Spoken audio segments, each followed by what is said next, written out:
আজ সকালে ঘুম থেকে উঠেই সকালের দৃশ্যটা একটু অনুভব করলাম, যদিও বা ওই ছোট্ট ঘরে থেকে বড় ফ্ল্যাট দেখা এটা একটু দুর্ভাগ্যবশত ব্যাপার।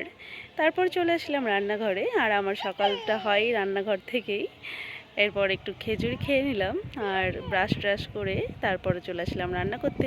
আজকে ভেবেই নিয়েছি বরের পছন্দের আর রান্না হবে না, কেননা বর আমার বেগুন দিয়ে কোনো তরকারি পছন্দ করে না, যদিও বা।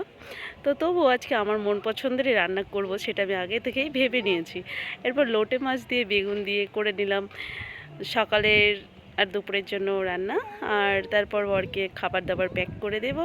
আর কে কে ভালোবাসো এরকম লোটে মাছ দিয়ে বেগুন দিয়ে, যাই হোক খুব টেস্টি লাগছিলো দেখতে। এরপর খাওয়া দাওয়া করে নেবো, এটা নিয়েই দুই বেলা চলে যাবে। তো তারপর চলে আসলাম একটু ভিডিও বানাতে রেডি সেডি হয়ে। এরপর দেখি বৃষ্টি বৃষ্টি এসছে, এর মধ্যেই জল